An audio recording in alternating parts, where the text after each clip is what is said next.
Esto es interesante, subrayamos, teníamos a ver si la podemos compartir, la tenemos a la nota por ahí.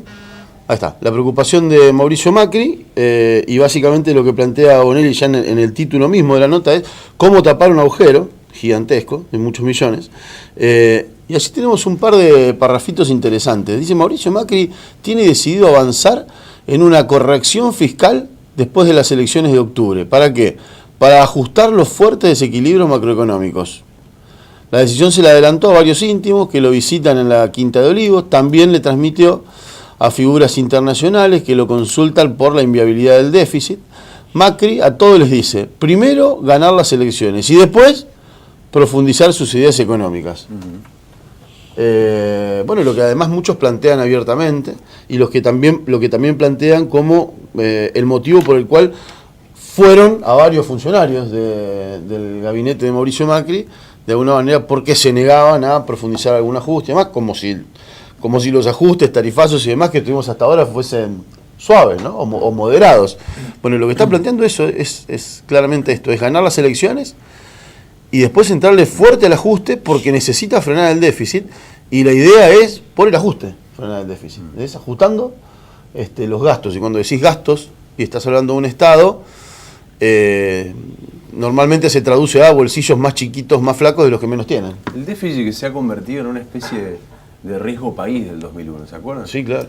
El riesgo país, etapa de diario, el riesgo país, y ahora es similar, digo, déficit. En los títulos lo ves. La importancia de reducir el déficit, cuánto es el déficit creció, el déficit no, el déficit del gobierno anterior, y termina siendo en los titulares y en las tapas de los diarios como en su momento fue el riesgo país. Parte de las grandes críticas hacia el gobierno anterior eran el déficit y era justamente la inflación. Ambos se duplicaron. Está con nosotros Silvina Batakis, fue ministra de Economía de la provincia de Buenos Aires en la gestión Scioli, y en candidato a presidente Scioli ha dicho: ella va a ser mi ministra. Bienvenida. Muchas gracias, un gusto estar de vuelta con ustedes. De nuevo por Santa Fe. De vuelta por Santa Fe, la verdad un placer. Bueno, ¿qué lee cuando lee esta nota en Clarín?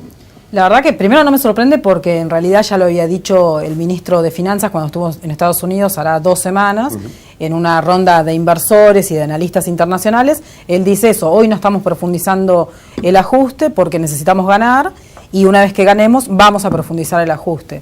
La verdad que creo que hay una mirada muy miope de cómo funciona la economía. Yo siempre digo, la economía es cómo generar riqueza y cómo se distribuye. No es solamente equilibrios contables.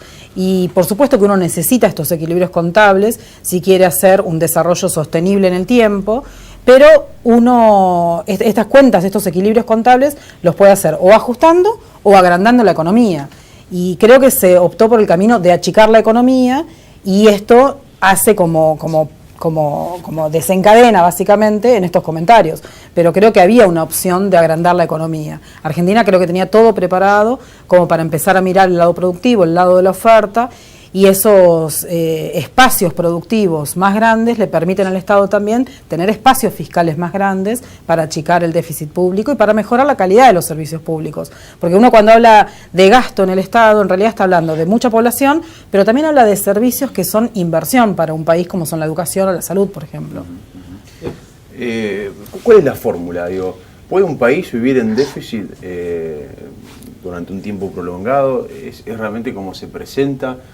¿Cómo lo analizás vos desde adentro? Bueno, siendo economista, fuiste la ministra de Economía de la provincia más difícil de la República Argentina. Sí, yo creo que, por supuesto, uno no puede vivir en déficit permanente, como tampoco es bueno vivir en inflación permanentemente. Es algo que nosotros no pudimos de alguna forma controlar.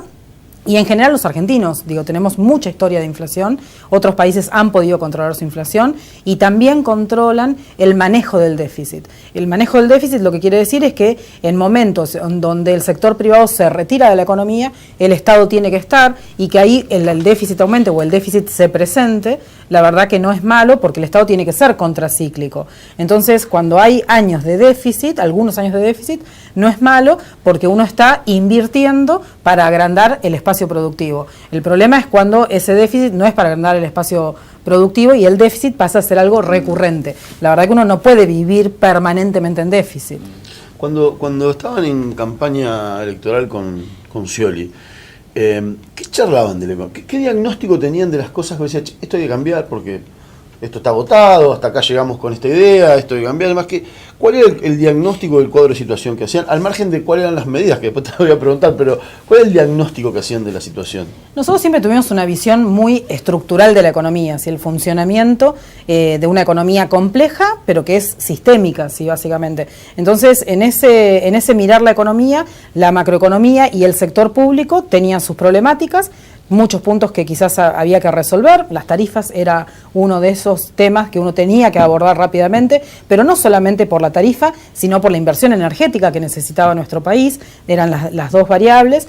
Y por otra parte sí pensábamos que había que complementar lo que se había hecho de generar demanda interna, demanda agregada, este consumo que todos los días hacemos cada uno de nosotros, con una mirada desde lo productivo. Y ahí sí, por ahí me adelanto a tu pregunta, pero ya habíamos hablado con organismos multilaterales de créditos para hacer un plan de desarrollo con equidad territorial. Esto es como si fuese un banco de desarrollo, que también lo teníamos previsto, pero pensando en cada una de las comunidades en Argentina, que tuviesen una comunidad estratégica, una comunión estratégica entre el sector público provincial, el municipal, las comunidades científicas también y los deseos de la comunidad hacia dónde querían desarrollarse. Esto nosotros lo habíamos hecho en Provincia de Buenos Aires con muy buenos resultados y para el Banco Mundial y para el BID, por ejemplo, les pareció un proyecto interesante. Creo que había que atacar los problemas de oferta en Argentina. Cuando hablas de lo de tarifas, decís cuál era la alternativa y cuál era la salida, ¿era aumentar las tarifas? ¿Era hacer lo que hizo Macri?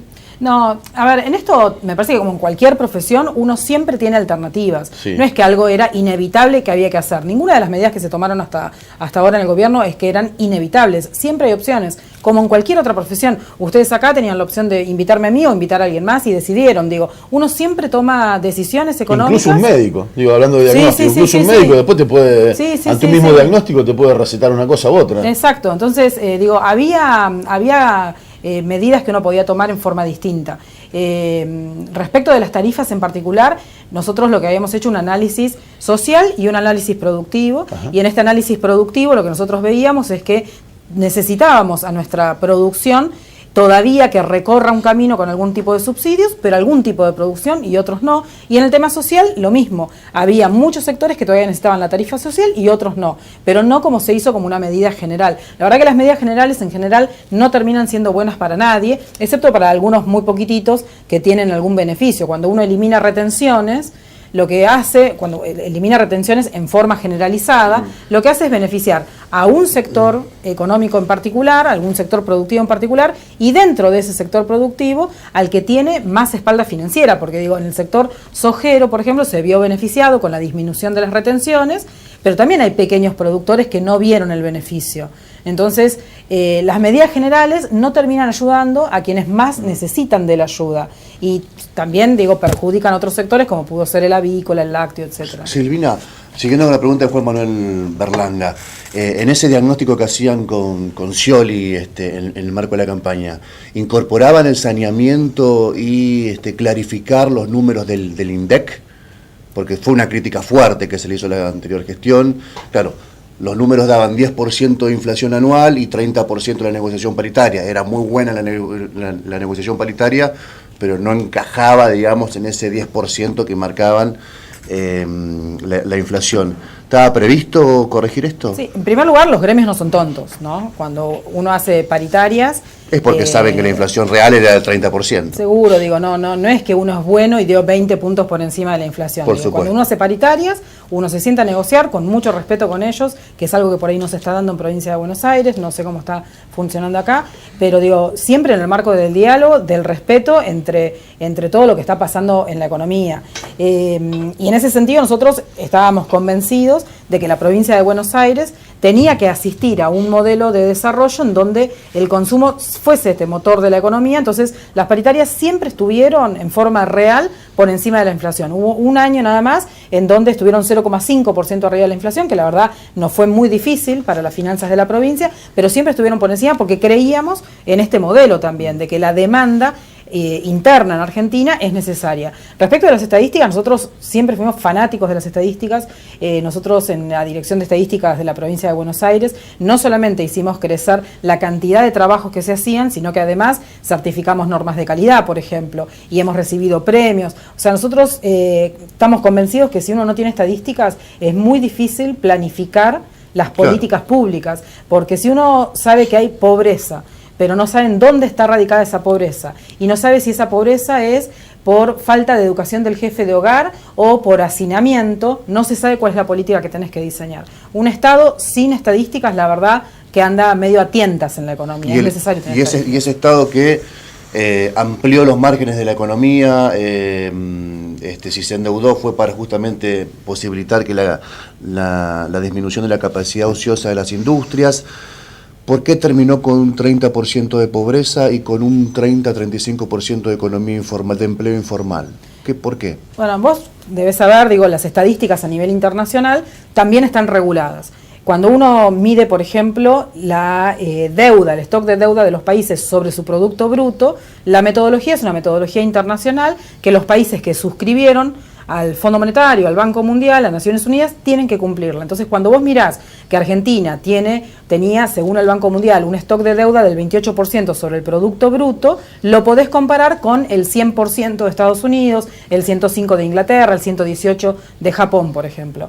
En materia de pobreza, no hay una metodología uniforme en todos los países. Cada país define qué metodología utilizar. En primer lugar, yo creo que hay que medir pobreza, porque lo que decíamos antes, si no sabes hacia dónde tenés que dirigir las políticas públicas. Pero la actual metodología que propuso el INDEC, que es una metodología que no es cuestionable, cuando surge el dato del 32% de pobreza, recién al mes siguiente se publica qué es la metodología que utilizó. Y en esta metodología vos lo que podés observar es que se aumentó la canasta total de bienes consumidos para medir la pobreza, no solamente la canasta básica alimentaria, sino la canasta total de bienes, y cuando uno aplica esa metodología a los datos que sí existen de periodos anteriores, vos ves que en diciembre del 2015 la pobreza era del 28%, y que en enero del 2003 la pobreza era del 40%. Entonces, según la metodología actual del INDEC, esa pobreza fue bajando en el tiempo y aumentó en el último tiempo. Con esta metodología actual, con esta metodología. Forma de medir. Ahora, si vos utilizás la metodología que utiliza Estados Unidos, la pobreza en Argentina sería un poquitito más baja. Si aplicás la metodología de Argentina a Chile, a Estados Unidos, la pobreza de Argentina es un poco más baja que en esos países. Por eso, en metodología de pobreza no hay una receta única y los países no tienen por qué suscribir a una sola metodología. En Alemania la canasta básica es tener como mínimo 2 celulares. ¿Cómo iban a enfrentar esa...? Bueno, coincidís que había 32%. No, 32 ahora, 28 en diciembre del 2015. En diciembre del 2015, 28. 30% en números redondos. ¿Y cómo salir de un esquema, o cómo gobernar, cómo gestionar el Estado cuando tenés en promedio 30% de pobreza y no sé si tenés otro número, pero 30-35% de empleo informal? Sí o sí generando trabajo. Hoy la preocupación que más me da vuelta en la cabeza es cómo generar trabajo en Argentina.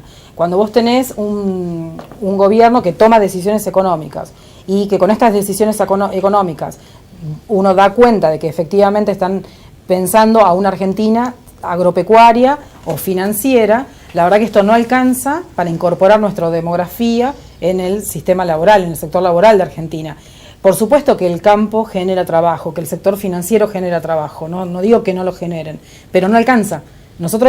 Argentina no crece tanto año a año, crecemos al 1% anual nada más, pero entre el sector agropecuario, que está en la frontera de la innovación tecnológica a nivel mundial, y el sector financiero, no nos alcanza para toda la demanda de trabajo que generamos los argentinos año a año. Y hoy no hay nadie que esté pensando cómo vamos a resolver este tema.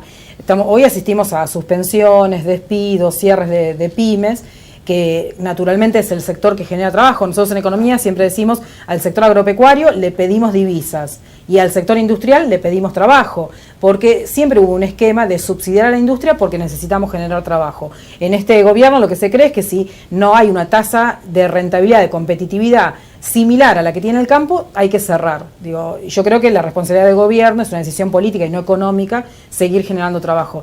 Y yo a esto le agrego otra preocupación más, que es que nosotros ya hoy estamos asistiendo a una robotización en Argentina y en el mundo, que por ahí Argentina todavía está lejos de esto, porque estamos lejos en el mundo, pero en algún momento va a ser más fuerte y no estamos planificando cómo vamos a generar trabajo para nuestros hijos, por ejemplo. Si bien aquí en Santa Fe, y seguro nos están mirando, hay muchos pequeños empresarios, pymes, que se dedican al comercio, a los servicios, que tienen un boliche, un restaurante y demás, y que hoy ven mermar, digo, la cantidad de gente que va a comer, digo, lo ven mermar, saben que se les aumentaron los costos fijos, los servicios, las paritarias y demás. ¿Qué panorama les podés pintar? ¿Crees vos que va a haber de aquí a fin de año? Si no se toman medidas drásticas. Bueno, puede haber una medida que vaya para otro lado, pero siguiendo este panorama, ¿cómo crees vos que va a seguir el panorama económico del país? Yo creo que en esto que por ahí iniciamos en la conversación, que Macri tiene que ganar las elecciones para poder hacer ajuste, algo va a hacer, por supuesto, y en este algo va a hacer, creo que la infraestructura del sector público va a ser un sector que va a empezar a crecer. Aumentaron los despachos de cemento, por ejemplo, en la provincia de Buenos Aires, los de asfalto también.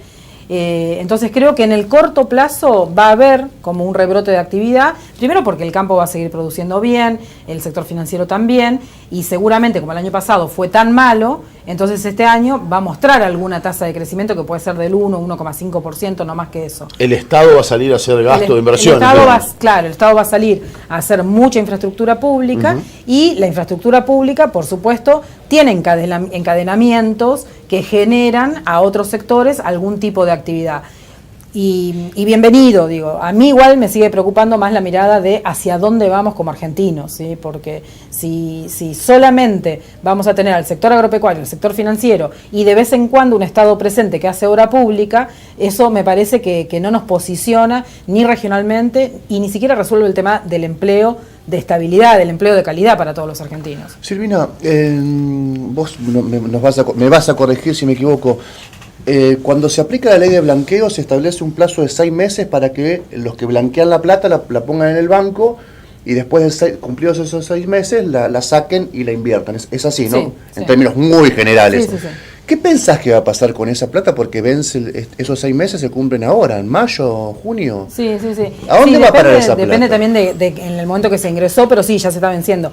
Yo creo que básicamente eso va a ir al sector inmobiliario y esto va a complementar la infraestructura pública, el gasto en infraestructura pública del gobierno nacional, y va a haber una movilización desde la construcción en general, ya sea una construcción demandada por el sector público o una construcción demandada por el sector privado. El tema es que esto también levanta mucho los precios de todo el sector inmobiliario y deja afuera a un montón de población. Ahora hay un intento también de estos créditos hipotecarios que en principio eran para la construcción, para movilizar la economía, pero también lo que sucede es que aumentan mucho el precio de los terrenos. Entonces como que los trabajadores están todo el tiempo atrás de poder conseguir. Pero creo que eso va a ir al sector inmobiliario más que nada, pero tampoco es que fue un salto enorme, ¿sí? Porque lo que se blanqueó en el exterior fue exteriorización y eso va a generar recursos porque aumentó la base fiscal, la base imponible.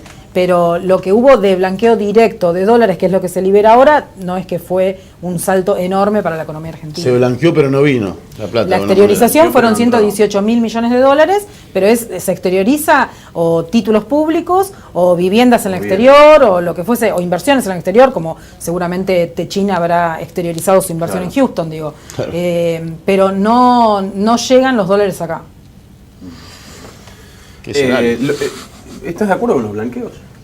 La verdad que... Como ministra de Economía me imagino que me vas a decir que sí, porque las finanzas públicas a lo mejor sirve. No, todo lo contrario. La verdad que creo que es muy injusto para quienes viven en Argentina y el común de la gente, digo, no necesita blanquear porque no tiene ahorros que los lleva al exterior, digo. Entonces, la verdad que no, yo no estoy de acuerdo, como tampoco estoy de acuerdo con las moratorias, que es un instrumento que la verdad que uno recurre habitualmente también.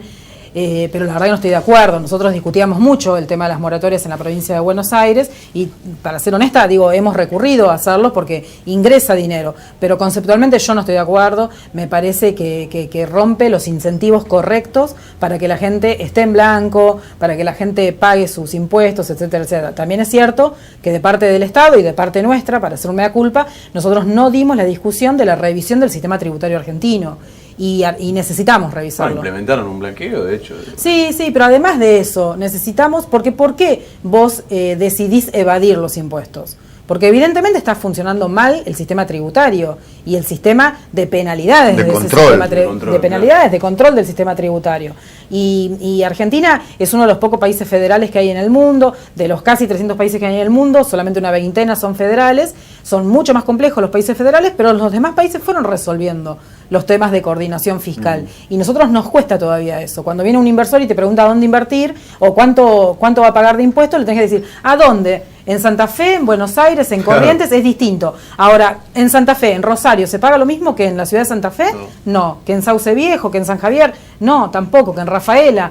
Entonces, para un inversor también es un inversor extranjero, mucho más complejo, pero para un inversor local también. Nosotros necesitábamos avanzar también en un sistema tributario, pero pensándolo integralmente, en forma coordinada, que creo que tampoco es lo que se está planteando ahora. Ahora se está planteando, bueno, ya se proyectó disminuir las alícuotas de bienes personales, uno de los impuestos que en el mundo es de lo más usado porque es un impuesto progresivo, un impuesto de los países desarrollados. Acá lo que vamos a ver es que en el 2019 van a tener alícuota cero. Había habido una reforma legislativa en Buenos Aires respecto a eso hace 3 o 4 años, ¿no? En bienes personales. En Nación, ¿no? El bienes personales lo cobra el gobierno nacional. Sí, nacional. Bienes personales lo cobra el gobierno nacional y el último proyecto de ley fue enviado por este gobierno en donde planifica cómo ir eliminándolo progresivamente. Sí. Uno de los impuestos que son más progresivos en el mundo. Y por otra parte, también se dio la discusión del tema de la coparticipación en este gobierno, pero sin ahondar las cuestiones de forma, las de fondo, que tiene que ver cómo se distribuyen las competencias entre cada una de las jurisdicciones, incluyendo también y trayendo a la mesa al tema municipal, ¿no? Me parece que se ve todo muy, muy por arriba y no se avanza en una discusión profunda. ¿Participabas de la campaña de Scioli? Evidentemente sí, la respuesta es sí. ¿Pero solamente en términos, en cuestiones económicas o tenías margen para opinar sobre otros asuntos, otras estrategias de campaña? Y la segunda pregunta es, ¿por qué no ganaron? Si durante 12 años has desarrollado toda una serie de medidas que se implementaron, se mejoró el empleo, se redujo el déficit, se pensó una distribución mejor para los laburantes. La primera es, ¿participabas de otros temas que no sean economía? Sí. Y la segunda es, ¿por qué crees que no ganaron? Sí, nosotros teníamos una mesa todos los lunes, ya en campaña, por supuesto, en donde debatíamos todos los temas de campaña, pero sí, en esa reunión asistíamos desde distintos lugares. Por ahí debatíamos entre todos nosotros, Scioli la verdad que nos escuchaba siempre, y por ahí opinábamos de otros temas, porque además a Scioli también interesaba conocer la opinión del que no estuvo metido en el tema, para ver cómo se lo ve desde otra mirada. Así que la verdad que participábamos bastante. El por qué no ganamos, por supuesto, es algo muy complejo y es algo que dentro del peronismo venimos haciendo catarsis de todo hace 1 año y medio, digamos, ¿no? Pero la verdad que creo que en Provincia de Buenos Aires fuimos muy soberbios en creer que con cualquier candidato ganábamos, y yo con esto no estoy subestimando al compañero que fue candidato a gobernador. Lo que digo es que nosotros no pensamos en la persona que la gente quería. Pensamos solamente en que este debía ser el candidato. Y me parece que eso pecó mucho de soberbio y también no pudimos. ¿Eso lo decidía Cristina? La verdad que no sé, porque en esas instancias sí yo no participaba. Acordate que en la provincia de Buenos Aires hubo un interno, claro, para elegir gobernador. ¿Cómo pero se llega? En su momento hubo algunas bajas. Claro, Randazzo. Sí. No, sí, bueno, pero Randazzo fue... Sí, no. Randazzo, pero claro. Dijo no. Randazzo dijo que no. Y entiendo que sí, en una reunión con Cristina se decide que la fórmula sea Aníbal y Julián Domínguez. pero digo, bueno, hubo una interna. ¿Cómo se llega a esos dos nombres? Sí. Entiendo que fue una decisión más de Cristina, pero hubo una interna en Provincia de Buenos Aires. Y en ese sentido me parece que nosotros tampoco tenemos que tenerle miedo a las internas. El peronismo tiene muchos candidatos con legitimidad de querer acceder a distintos lugares, y creo que eso le daría volumen al peronismo. Digo, me parece que por lo menos en Provincia de Buenos Aires las otras fuerzas son las que no tienen candidatos buenos, y nosotros tenemos muchos. Pero a pesar de esto que estoy diciendo, en el peronismo en la Provincia de Buenos Aires se está trabajando mucho por la unidad, está habiendo muchas reuniones con legisladores, diputados nacionales y también con intendentes para llegar a una lista unificada. ¿Cristina ayer se corrió de la candidatura? Yo creo que no, Pero sí hubo como mucho análisis respecto de esto de me autoexcluyo, creo que fue la palabra que utilizó. Yo creo que Cristina hoy es una política más evolucionada que nunca de lo que antes era y creo que ella... ¿Por qué decís eso? Porque yo tuve la oportunidad de participar con ella en alguna reunión que éramos varios economistas y charlar con ella, y me parece que está como tratando de mirar hacia dónde va el país y por qué es necesario que el peronismo gane las elecciones que viene, y en ese sentido creo que ella va a decidir si se excluye o no en un marco de total horizontalidad dentro de quienes están debatiendo estos temas en el peronismo, y si el peronismo cree que ella es la candidata que tiene que ser la primera candidata a diputada o a senadora para la provincia de Buenos Aires porque tenemos que ganar y así se decide en este marco horizontal, creo que lo va a hacer. Y si no, no. Pero por eso digo, creo que está mirando todo desde mucho más arriba y con mucha más legitimidad que cualquiera de nosotros. Y desde la legislatura, desde el Congreso, ¿vos creés que, bueno, tenemos elecciones legislativas este año, ¿crees que desde el Congreso la oposición puede tener un rol protagónico a la hora de intentar torcer algunos rumbos económicos, intentar cambiar algunas decisiones que se tomaron en estas materias? Algunas es muy difícil porque es potestad del Poder Ejecutivo, ¿sí? Pero por ejemplo una reforma de la coparticipación, una reforma de todo el sistema tributario, por supuesto tienen inicio en la Cámara de Diputados de la Nación, y en ese sentido creo que sí, una oposición consolidada puede dar el debate, un debate serio, ¿sí? En otros temas no, porque son potestad del Poder Ejecutivo. Cuando el Poder Ejecutivo envía un proyecto de presupuesto en donde decide bajarle el presupuesto a ciencia y tecnología, uno puede pelear por un poquitito más, pero la verdad que es una decisión del Poder Ejecutivo, y cuando uno puede en la burocracia aumentar esa partida presupuestaria, después es una decisión del Ejecutivo no ejecutarla, por ejemplo. Claro. Entonces es muy difícil en algunas decisiones. ¿Qué mirada tenían porque Santa Fe tiene un eslogan hace 8 o 12 años, el modelo Santa Fe, la gestión? Y bueno, enumeran titularizaciones docentes, paritarias que terminaron negociando muy bien con los docentes, salvatajes a Mefro Wheels, la empresa de llantas que funcionaba en Rosario, digamos, 2 o 3 mojones últimos bastante interesantes. De hecho, Bonfatti, cuando en septiembre, octubre del 2015 dijo, si me toca elegir entre Macri y Scioli, no tengo dudas, voy a votar, no voy a apoyar al neoliberalismo, dejando en claro que iba a apoyar a Scioli. ¿Había una mirada sobre Santa Fe? ¿Hay un modelo Santa Fe?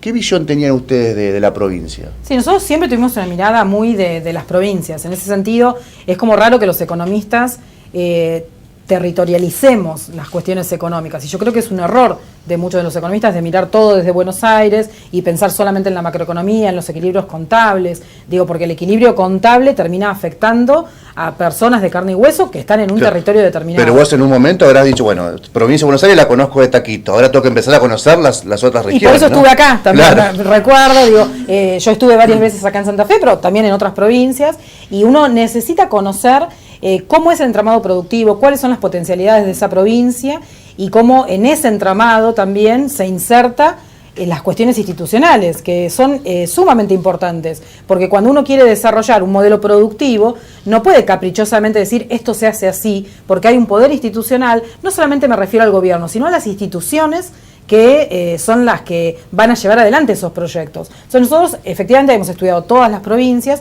y habíamos propuesto un modelo de desarrollo incipiente, por supuesto, que después lo teníamos que terminar de ir cerrando con cada una de las comunidades, ¿no?